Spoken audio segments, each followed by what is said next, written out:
Again, my name is Larry Bodine, and I want to welcome you to today's meeting of Democrats of Greater Tucson. It's my pleasure to announce our speaker today, Chris Nanos. Chris was elected to a 4-year term back in 2020 as the Pima County Sheriff, but his overall tenure at the department is 32 years. He's been appointed, elected, out of office, and elected, and it adds up to 32 years, which is an incredible record. He's responsible for 1,500 employees, although it's a shade lower than that, and they're complemented by more than 400 volunteers who provide support. So if you're wondering what the Sheriff of Pima County does, he's responsible for preserving the peace in all unincorporated areas of the county. He's in charge of the county jail. He serves superior court orders. And this was news to me. He collects delinquent taxes and he conducts and coordinates search and rescue operations. Well, thank you, first of all, Larry, and thank you all for having me today. Let me just start with some of the things we've done when I came in here in January and some of the problems and challenges we faced and where we're at today and where we're moving, where I hope to be moving. When we came in here in 2021, this last January, we knew we had a lot of challenges, particularly in staffing. There was a number of shortages out there. An example would be, and it wasn't just in what we think of the law enforcement, the uniform staff, it was department-wide. We had our IT section. When I left in 2016, we had, I think, 18, 19 staff members there. When I came back, we had 4. And it went that way throughout the entire organization. But I didn't see a need to stand up and yell at the Board of Supervisors how I need more staffing until I actually had a better handle on what it is we got and how we can make what we have, apply those resources we have as best as possible. And so what we looked at, first of all, is numbers. When I left here in 2016, we had a total of 1,626 employees. Today, we have 1,320. We had a budget back in 2016 of 144 million. When I came in January, it was at 159 million, almost 160 million. But my first budget hearing in July, it was reduced to 142 million. So we lost about 17 million for a variety of reasons, but mainly because of staffing levels and their reduction. So what we decided to do was, let's see if we can't use our resources better. What we're doing in terms of staffing today. And I'll be honest with you, that's bringing me to today's problems, what I'm going to be talking to the Board of Supervisors at our next budget. And that is, we did all that. We moved all those people around. We moved all our stations. We used all our resources as best we could, put them in places. And we look and see, are our response times going down? Are we providing a better police presence? Is public safety being dealt with? And unfortunately, I don't think that's the case. I don't think we've done enough. And so I'll be talking to the Board of Supervisors. Let me give you this example. We all have heard from the media here lately about the road racing out there, and it's everywhere. It's in the east side of town. It's in the northwest side. It's in the southeast side, the southwest side. It is all over. We have today a million population in the metro area, right? Probably a good 2 million vehicles when you look at the service industry and all the trucks and vehicles along the freeway. Just a good 1 million to 2 million cars out there every day. I have four traffic investigators. They handled 2 deaths last week. Those traffic deaths take a lot of time, a lot of effort, a lot of energy. 4 is not enough. On top of that, drive through this community and tell me, and I'm terrible. I'm just a terrible driver. I used to get pulled over all the time and get ticketed because I'm just such a lead foot. But you know what? I drive through this community and I look even for Tucson police and our own. And when was the last time you saw a motorcycle cop on our streets? I have 27 motorcycles parked over here because I only have 3 motorcycle cops. DUIs. Our DUI fatality rate this last year is through the roof. We have no DUI task force anymore, and I have 2 DUI officers for all of Pima County. Those are issues to me that not just deal with public safety, but deal with something more prevalent that we're seeing across this country, and that's our violent crime. Tucson Police is one of the highest. Well, they set a record this last year, 90 some homicides, and we can put that off on all kinds of blames with society, gun control, and the pandemic and things. But there's another thing to look at. Tucson Police 7 years ago had over 1,100 officers. Today they have 760. So almost 25-30% of their staff is gone. We're not much difference when you go from 1626 to 1320. A lot of our staff is gone. And you might think that traffic enforcement, those small little things we do, don't matter. But I'll give you an example. Tucson Police had a motorcycle with two guys on it chasing a car down, end up shooting and killing the driver in that vehicle for no reason other than road rage. And it was just 3 weeks ago here in Pima County. We had two motorists, three grown men. And I'm saying they're in there. One's 37, one's 56, and the other's 70 years old. They get involved in a minor fender bender. That's all it is. And one of them takes off because the other one's acting crazy to him. And they go at speeds of over 100 miles an hour in our community and get in a shootout, and all three men are shot over a traffic accident. I'm just here to tell you, I think that we are missing the boat if we don't see the need to increase our staff so that we can not just provide enforcement, but some better community policing efforts. We all know the broken window syndrome, the house down the street where the kids are playing in because it's vacant and they're doing things they probably shouldn't be doing. But we don't have the time to respond to that. We don't have enough specialty units like traffic units to deal with the street racing we see out there. I don't have the ability to have a young deputy drive through a neighborhood and just patrol it. See some kids out there throwing a ball and get out of the car and toss the ball around with them. Go to a park and shoot some hoops with some kids. Be engaged with this community. Have a team of officers at each station that can actually deal with those minor issues that we know will explode or could explode into bigger issues. That's where I think the real key is when I say we're short-staffed. We can respond to calls for service all day long, call to call to call. But I don't think that's what this community wants. I think this community wants us to be more interactive with it, to be a community policing type organization, not just a law enforcement organization. We have done a lot with reform, particularly in police reform. We've got our body-worn cameras. They're out now being tested. I think those should be pretty much fully out there within the next 4 to 6 weeks, where everybody has one, not just the uniformed officers, but those in the jail. We stood up a community advisory board that is just that. They do nothing but advise us. I've told them I don't need yes men. I don't want to be an influence over them. I want them to have access to our major policies, rules, and regs and look at those and tell us if we can do something different. To go to our discipline panel review boards and our officer involved shooting boards and watch and witness and see if there's not some ideas they may have as to how we can do things differently or better.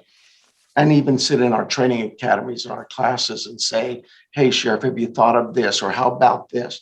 All of those things. That board has been up and running now for about 3 months, and they are really just a great group of citizens just volunteering their time from all areas of the community. I'm very pleased with them. And then more importantly, we have what we call our officer involved shooting team and critical incident team that this really goes not to the sheriff, but to all of your law enforcement agencies in this valley, which there are 11. We think of just Tucson Police and Marana and Oro Valley and the sheriff, but there are so many smaller agencies, the colleges, University of Arizona, Pima College, Tucson Police, of course, TIA, the Indian Police. Every single one of them have bought in on my request to say, hey, let's do this together. That's not just the sheriff's office gets involved in a shooting and we'll investigate it and tell you what happened. Although I have all the faith in the world that my team would do a good job in that regard and has done a good job, it is about transparency. And can we be, again, more transparent? Can we find a better way to do this? And what we've come up with is, as collectively, about 2 months ago, 70 some detectives from all of these agencies sat in a room with the LA Police Department who come down and teach us how they handle their officer-involved shootings, their critical incidents, to include the development of the camera program where you can get, I think TPD just did one a few weeks ago, well, probably a few months ago, that went out in 6 minutes after the shooting. They had the camera out there to the public to let them say, here's what's going on. And then they'll do that investigation internally. But what we come up with was a program that says, if I'm the shooting agency, in other words, it's my deputy involved in the shooting, we will step aside and allow the other agencies collectively. One will head it up. Maybe it'll be Tucson Police, maybe it'll be Oro Valley, but those decisions will be made at that moment in time where they head up an investigation and conduct their investigation. I may have an internal investigation for some internal matters where we set a parallel investigation to that, but they have the criminal investigation. They handle the entire case and take it to the county attorney's office. And of course, we're working with Laura Conover, who you're going to see next week, on those matters as well. So I think our police reform and transparency has off to a very good start. It's got some good promise. I am a very strong proponent, I think you know it, that those people who are sick, who suffer from an addiction or mental health issues, they shouldn't be in our jail. They should be in a medical facility and letting the medical facilities deal with them. That's, to me, is where defunding the police comes. Take that $15 million you give me every year for my jail, for those who suffer from addiction and mental health, and give it to those mental health providers and those social services that deal with it. Give them that money to deal with those people who are in my jail and get those people out of there. That does not mean, though, that we're going to release you just because you suffer from mental illness or drug addiction. What happens there is, for me, is that the county attorneys and the defense attorneys and the courts look at two things. That is the type of crime you've committed and whether or not there should be bail. And Chris Nanos' belief is simply this, and it's a very simple belief. And I looked at systems that are up in the northeast part of the country, I think New Jersey and parts of New York and other Delaware, other places have this. It's called no bond. That means there's no bond.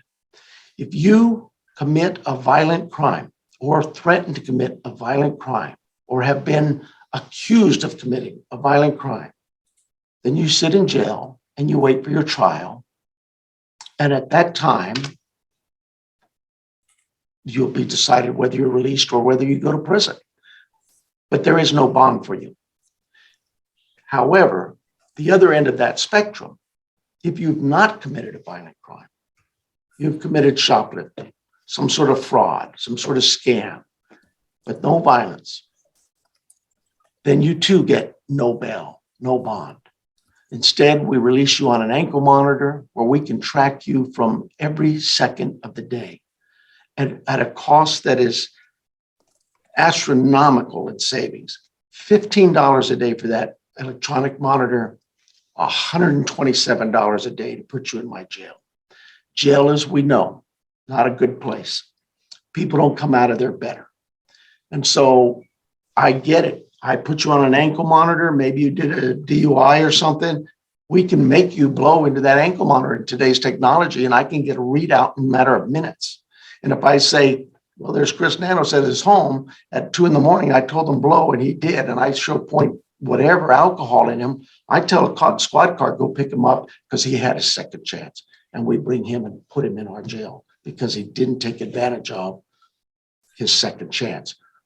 I don't want you in jail if there's a better way to deal with it.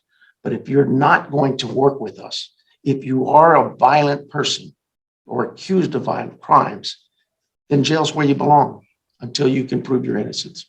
Till that actually happens in a courtroom when a judge and a jury says, yeah, Chris Nanos did not do this crime, let him go, or he did do this crime and sentence him. Right now, the bond system is simply this. Your freedom depends on the size of your pocketbook. If Chris Nanos commits a homicide today, I'll be out in a few hours. But there's people in my jail who stole a candy bar because they're mentally ill. They suffer from drug addiction, whatever. And they sit in my jail on $100 bond because they don't have $10 to their name. That's not, to me, what the judicial process should be like. I've been in this business for 45 years now. I think it's time we try some new things.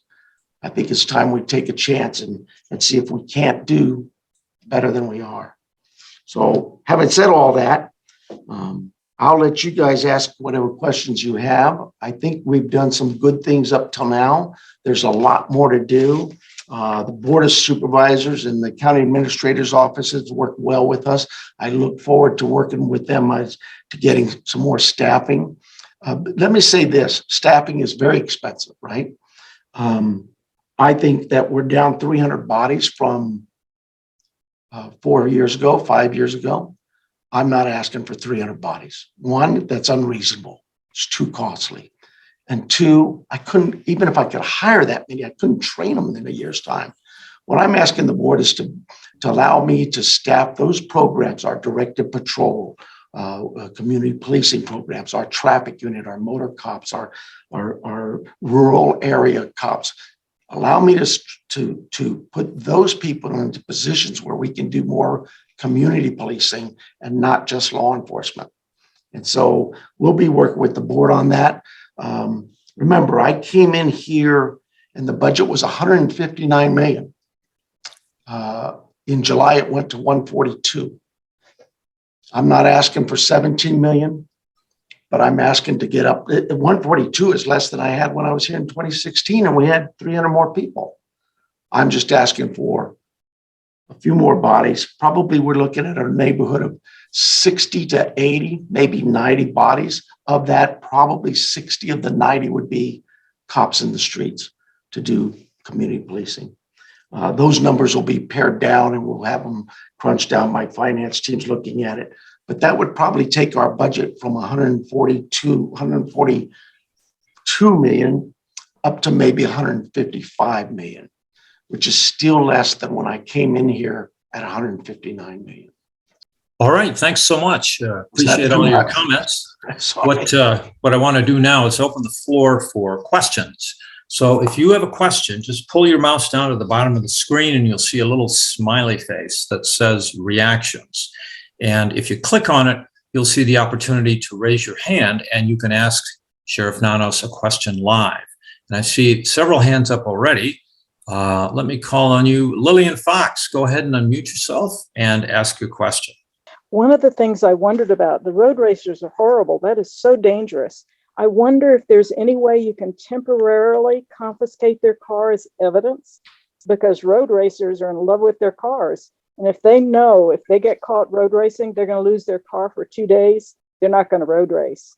Is there any way you can pull that off? And then I have one more question. Yes, ma'am. Ms. Fox, absolutely. The law allows for that. And so we can take their vehicle and impound it for 30 days if we can prove, in fact, that they were in an organized road race incident. Just speeding down the road is one thing, but we actually caught some probably, I want to say it was February, March of last year, where we had our air unit up. We put an operation together. We worked with the city and we captured some. You might have seen it on the news. It was definitely an organized event. People were lined up as race fans, civilians. And oh, by the way, that too, you can be charged with a crime for being there. So they had all these cars there, cars being brought in on trailers. So you're right, they value their cars. And so, yes, we did seize a number of vehicles, but it's so widespread, it's just gotten out of control. And I think if we can, again, get back to being visible and get back, let them know we're there, I hope that would quell some of it. But it also allows me the opportunity to work with our partners in the area, Oro Valley, Marana. We've done a lot of regionalization of a number of programs. DUI task forces we just did over the Christmas holiday because we don't have enough of our own staff. So we use everybody. There's a lot of that. Our SWAT team is regional. Our bomb squad is a regional effort, our search and rescue. So we try to draw as many as we can, but you have to realize when you're Oro Valley or Marana versus the sheriff department or Tucson Police Department, 2 bodies could be a lot for them, where we can usually give a bigger share, 10 to 20 bodies sometimes, depending on the events that occur. So yeah, we have been doing that, but it's a challenge. I'm not suggesting that you confiscate their cars for 30 days or even prove anything. Just can you hold them for 2 days because you're searching for evidence? My question is, I have an African-American friend, and this probably is mainly Tucson police and not your guys, but he has been stopped 20 times without getting a ticket for any damn thing. He never speeds because it is way too dangerous for a large African-American athlete to be stopped by cops. And so he avoids at all costs doing anything that'll get him stopped. I don't know if there's any way you can do something, because that's a real waste of a cop's time to be stopping people without a solid reason. Is there any way you can do something about trivial stops without preventing the cops from using their good instincts about a potential situation? As to the racial profiling, we all have policies, and our community board is looking at ours, but it goes beyond that. It's one thing to say, hey, don't do that, right? Right. It's about training. I had to come in here. Another area of staffing and needs. We looked at our staff at our training center, and 100% of the bodies assigned, given direction to provide our training, 100% of them were with our SWAT team. I'm telling you, our SWAT team is second to none. They're great young men and women who do great things. They're that tip of the spear. When you need them, boy, you want them. But we don't need them, thank goodness, but maybe 1 or 2% of the time. What I need is guardians and not warriors. My SWAT team, those guys, those gals, they're warriors, but they need to be. The rest of this department should be stepping back to be guardians. And that's where you come into your training. Who's doing your training? What is it they're teaching? And why are they teaching that? And so we've taken a different approach to our training as well. One is, we know that our correctional facility, and I'll be honest, I started there. I did a year there. 5 of my chiefs, 4 of the 5 chiefs were corrections officers. 2/3 of my captains, corrections officers, but my lieutenants and my sergeants, the whole department, more than half of it started their career there. And there's a reason and a great value that comes out of that facility. And that is, we stick these young men and women, 18, 19-year-old kids, I call them kids, they're really talented people. We put them in a room that has as many as 200 inmates locked in. They're locked in there with them. And they have no weapons. They have no tasers, no batons, they only have the ability to communicate. You learn so much in your correctional facility, we do. From officer presence to communication, interpersonal communication skills, to de-escalation, to reading and judging the people around you and knowing how to react and respond. It's invaluable. So we are now taking an approach with our training center that if you want to be a deputy, you have to start there. You need to go through some of that training and go and live some of that environment and experience yourself, because we know that some of our best deputies come from that facility. So yeah, there's a host of reasons for doing this, but yeah, I agree. The racial profiling, I'd lie to you if I told you it doesn't exist. It's like lying to you and saying there's no racism. It does. And as much as we try our best to screen people and do psych evals and do everything, we're going to miss some. We're fortunate, though, here in Tucson and in Pima County, we're very fortunate that we've not seen the incidents that others have. But as I tell you, there's a reason those homicide rates are up. There's a reason you see violent crime up. There's a reason you see, and you don't have to look far. Traffic fatalities are up. Traffic officers deployed are down. DUI fatalities up. DUI deployments are down. I can't help but stress enough that we need more community policing efforts, and you need more uniform presence out on the streets so that people know you're there, that they know that you're going to do your job, whether it be an enforcement effort or a community policing effort. But it does have an impact. There are consequences when those. If we defund the police and you do it with an axe, we're looking at trouble. It needs to be something done precision where you have a waste, where there's not a really need for that. Or maybe there's somebody better equipped, better prepared to deal with those issues. Let's move on to a couple of additional questions. We have one from Mike Humphrey. Mike, go ahead and ask your question of the sheriff. Hi, Chris. Good to see you. What can we do in Pima County to reduce the illegal sale of firearms? I'm sure you know Molly McCassin, and she has a group of people she's working with, and I've told her she has my full 100% support on this. You probably should ask this of Laura as well, Ms. Conover.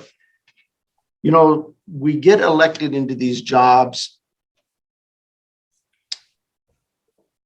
and I don't know how to say this other than be candid. I got here because I want to do a good job. I really don't care about the next election. If I get elected, so be it. If I don't, that's okay. I know in my heart I did everything I could to do what I believed was right. Could be wrong, but in my heart, it was right. I am the rare law enforcement official, but I really do believe that we can do better with our gun control efforts than we do. All these things you see. Well, again, we talk about violence. Look at all the shootings, I for the life of me, I just the simplest thing, register. Make the person come in and say, here's who I am. I don't suffer from any type of mental disorders. I don't have any criminal record. How hard is that? I think both sides of the island, this isn't an R&D thing. Well, maybe it is, but both sides of the aisle, they would all tell you, do you want somebody with mental illness owning a weapon? Do you want a criminal owning a weapon? No. So we ought to be at least able to agree on that. Let's get some gun registration done at the Pima County Fairgrounds. At our fairgrounds, people go there once a month, once whatever, and they can sell guns. You know what? Here's the shame. And Molly showed it to me. They have a picture. Mike, you might have been part of that. There's a sign. No registration needed. Come buy this gun. Not. It's almost advertising. You don't have to show us any ID. No ID required. Nothing. Just come here and buy your gun. Give me your money. You're good. What are they advertising? That's criminal to me. I can't say enough of it. I support gun control efforts. I've always believed that. You know how bad it is. For me, I grew up in Texas, and I was a cop there first, and it was real simple. The only people who were allowed to have guns were cops.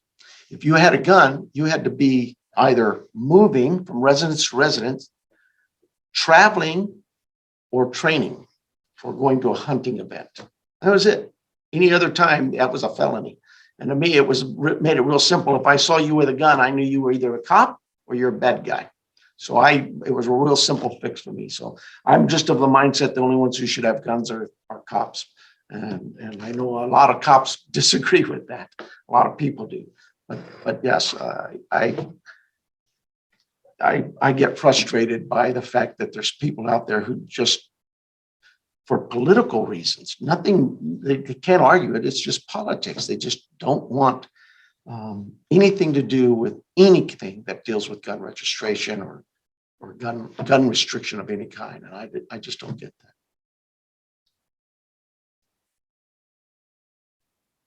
Larry, you're muted. Okay.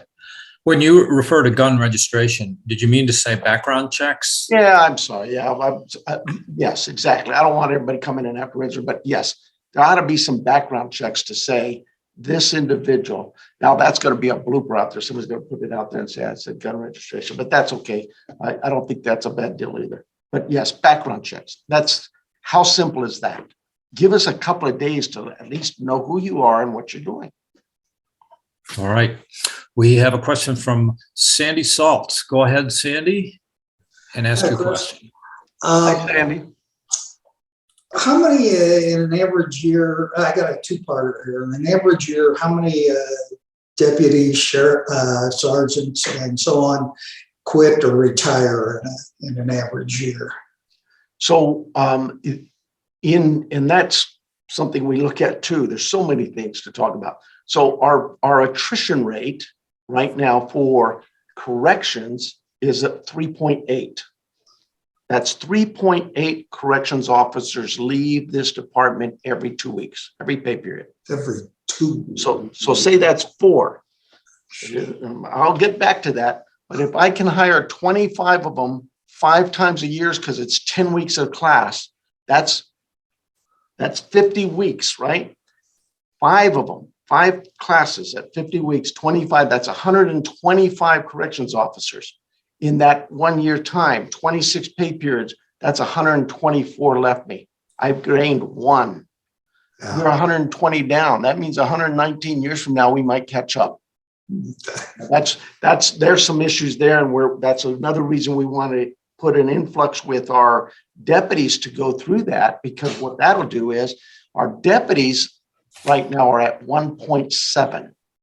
So there's 1.7 deputies every 2 weeks leaves you. Well, in 26 pay periods or 20, you're looking at what, 35 or so. We can have 40-man academies, and we have 3 times a year. We just do it. Boom, boom. In fact, we started one today. So deputies aren't so hard, and it's obvious, right? Not many of us say, hey, I want to grow up and be a correction officer. No, but these young men and women come in there at 18, 19 years of age. They get some great skill sets they learn, and they can go from being a corrections officer when they're 20, 21 into the deputy. So we're now going to take those 40 deputies and stick them into the training center for a while until we get another 40 in and keep rolling them out that way.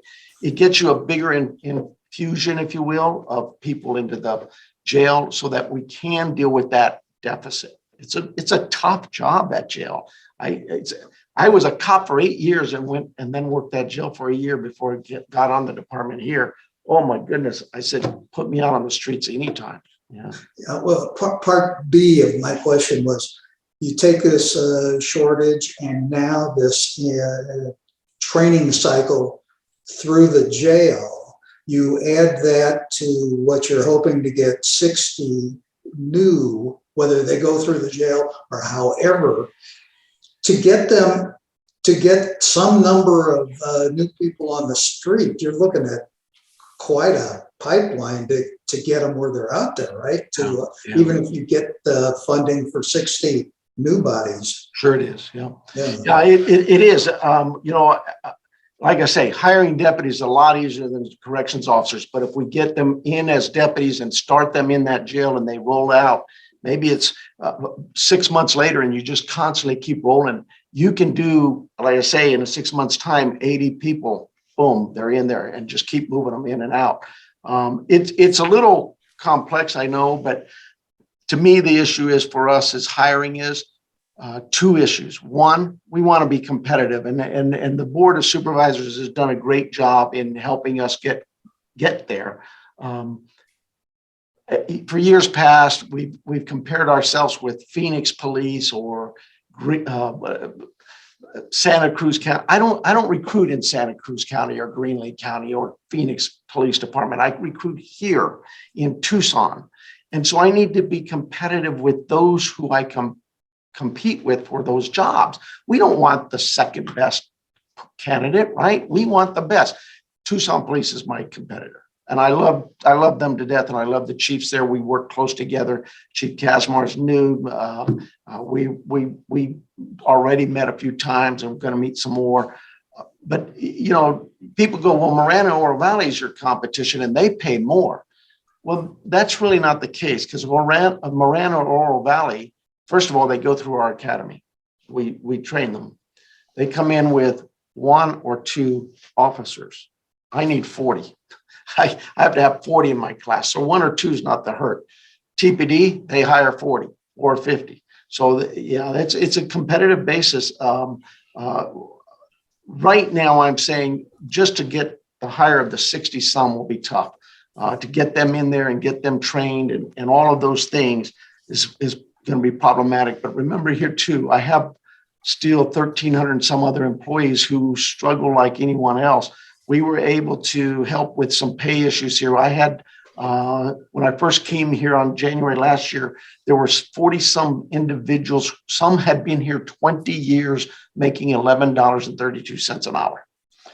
We got them through the board's approval, got them raised to over $15 an hour.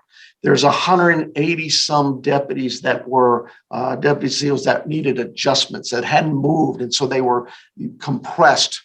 People underneath it, guys with 1 year on were making the same as guys with 20 years on that. So those got compressed. We then recognized that there's a number of market adjustments that needed to be made. All in all, probably 400 of the 1,300 were market adjustments where they moved from anywhere from 2% raises to 18%. And then on top of that, inflation was 7.2, I think, last September. It's still probably close to 7 now. We got them to give us 5% for everybody. So those things help, but it's still not enough. And I'll be talking to them about part of the budget request I'm doing. Remember, I don't want to be at 159 where they were, but I certainly need more than what I've got. And part of that will include, I'm asking for a 5%, a second 5% cost of living, because cost of living is killing everybody. Thank you. All right, we have a question from Joe Danishevsky. Joe, go ahead and unmute yourself and ask your question. Okay, well, Sheriff, thanks for coming today. Really appreciate the briefing.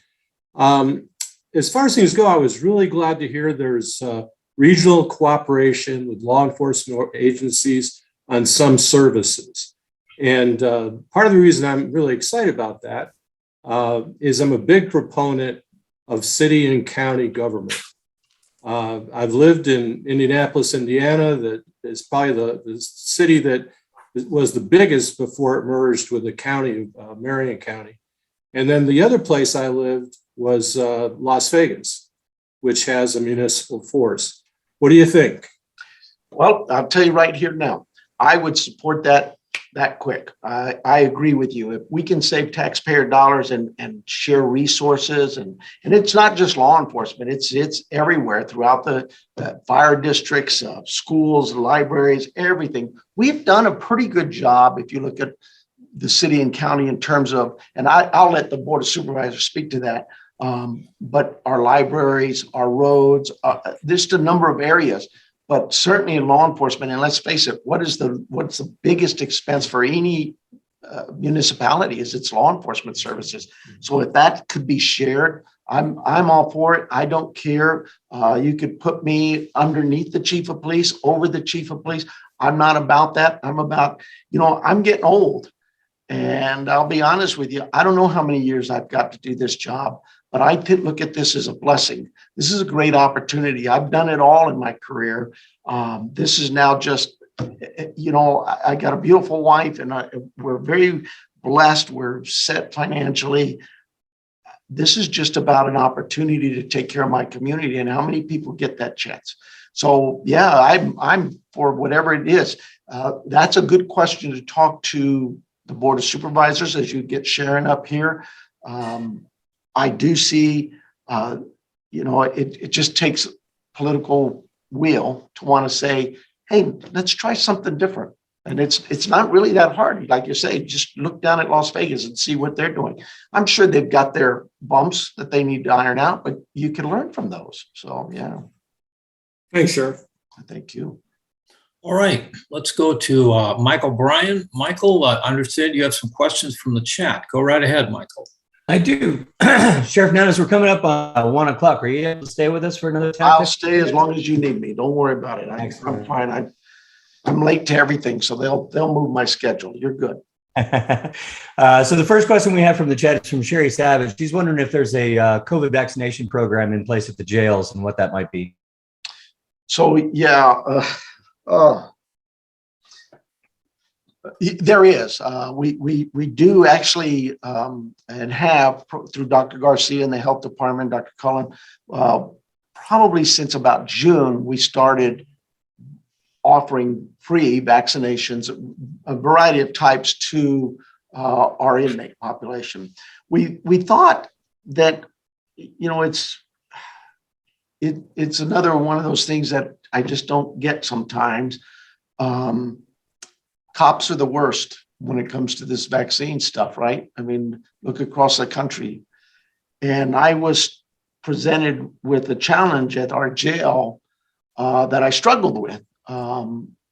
Because I don't like mandating anything. And I was hoping that my team of young men and women would be different than the rest of the cops around the country, but they really weren't.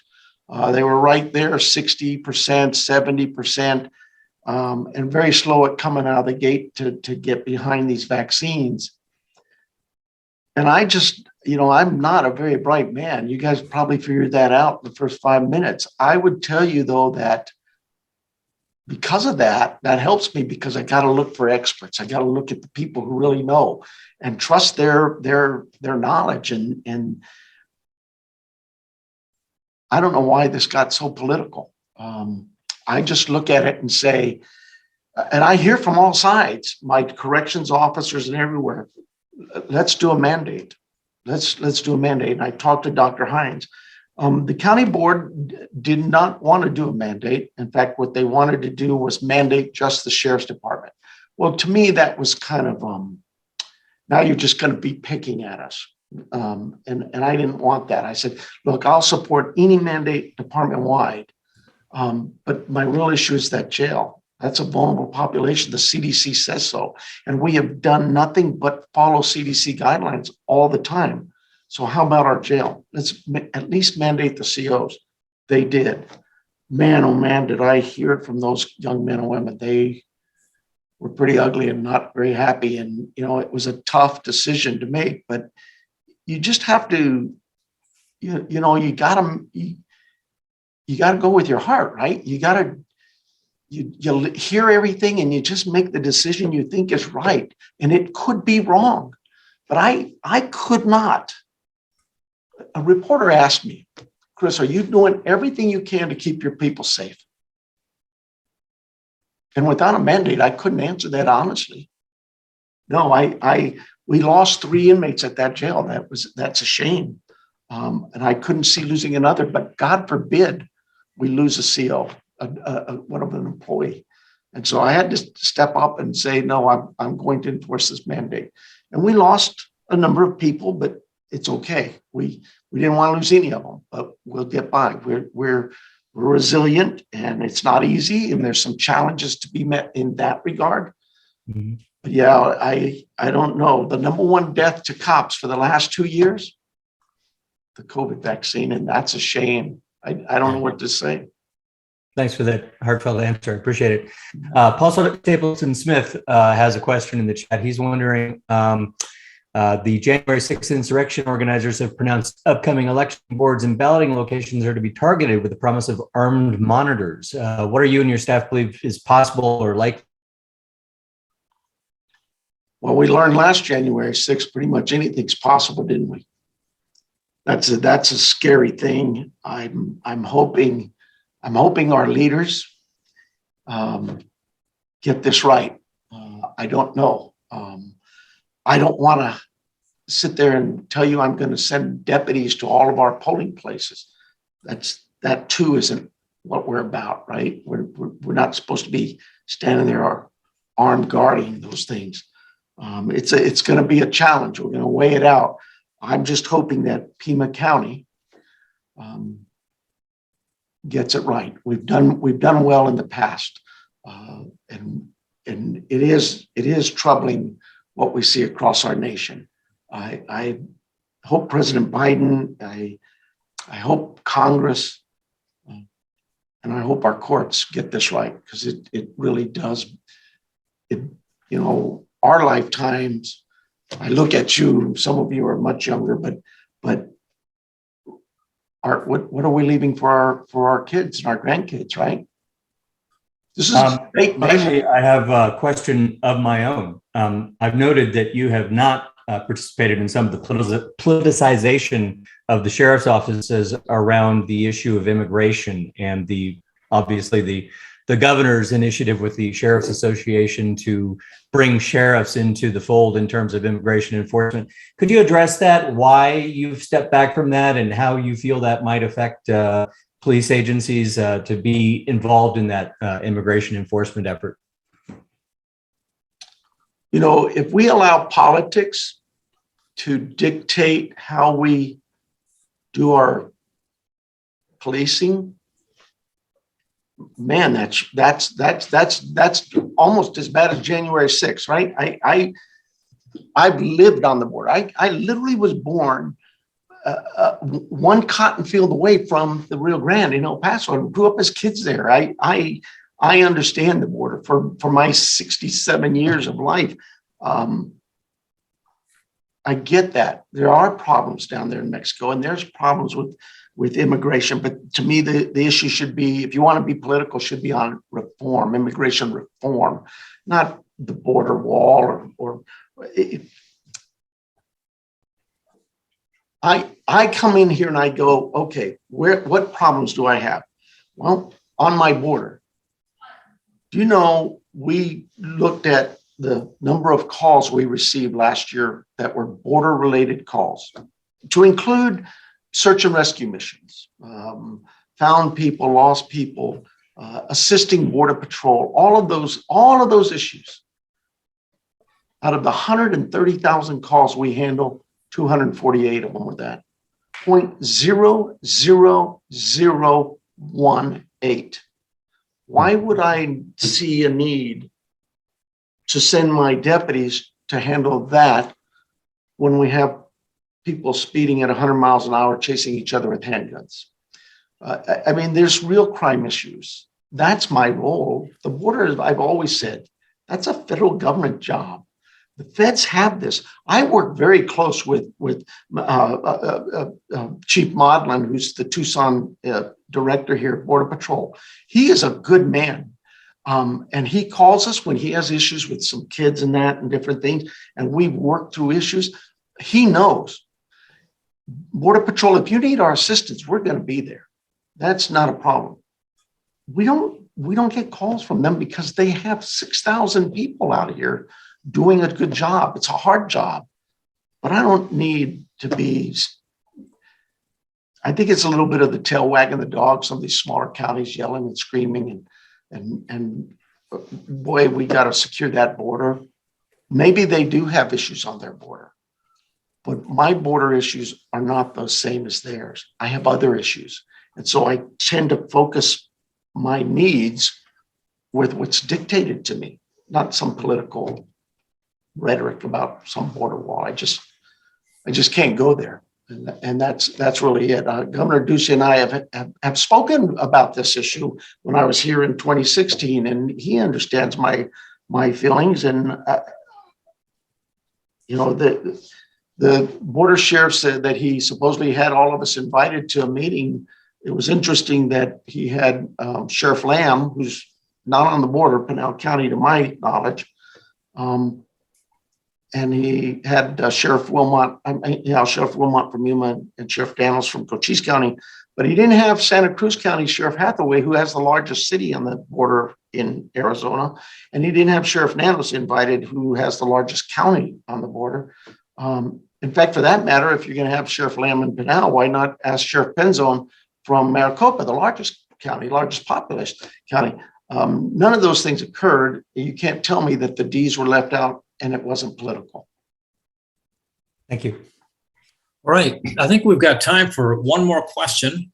And let me remind the board that please stay on the call afterwards. We want to take a group photo or a group screenshot. So in the meantime, let's turn to Steve Mizell. Go ahead, Steve, ask your question. Thank you, Sheriff. Your answers have been really illuminating and very positive. Appreciate that. Just one question. And somebody raised the issue earlier about racial profiling. And I'm wondering if there are any new techniques in terms of vetting officers or potential hires, et cetera, in terms of that issue that you have adopted. You know, we have, and that's really kind of a tracking system of our databases, and we do gather data off of all of our citations. Let me say this though, again, to me, it almost goes down that same thinking for, I only have 0.00189% of my call loads for service on the border. So therefore I really don't need to put that much effort out there. They do have some needs, but it's not like here in metropolitan Tucson. Same goes for this. We have 130,000 calls in the last probably 10 years. We've averaged less than 150 complaints in internal affairs. And particularly when it comes to racial profiling, even fewer. So I think we do a good job in monitoring those things and staying on top of them. I imagine we can take a look at them again. But it's not so much about, for me, catching that incident, because we know it does occur. It's more about training our team as to why you don't do that, why there's constitutional rights protecting you from that, and that they need to just, my office has a theory. And it's one thing that we've done the whole year here and will continue to do. I don't care what you do, just do the right thing every time. That's all you've got to try to do. If you believe in your heart that what you're doing is right, then do that. No, we'll make mistakes, but they're mistakes of the head, never of the heart. We'll be okay. That's really it. I'll be honest with you. Everybody in this county, across this county, wants the same thing. Whether you're in the foothills or you're in Star Valley, Oro Valley, Green Valley, Vail, Tucson Mountains, wherever you are, we all just want to know that at night we can walk out, take a nice evening walk with our families and be safe. Our kids can go out in the front yard and throw the ball around and be safe. We just want to know that our neighborhoods are well taken care of and we're going to be okay. And that's the service that we want to provide to everybody. All right. Well, thank you very much, Sheriff. I really appreciate you taking the time out of your busy day answering questions here. I know I got a lot of information out of what you said. With that, I'm going to wrap up and bring the meeting to a close. And with that, thank you very much, Sheriff. Appreciate the time and wish you all the best. Thanks again. Thank you so much. You bet. Thank you all. Bye-bye.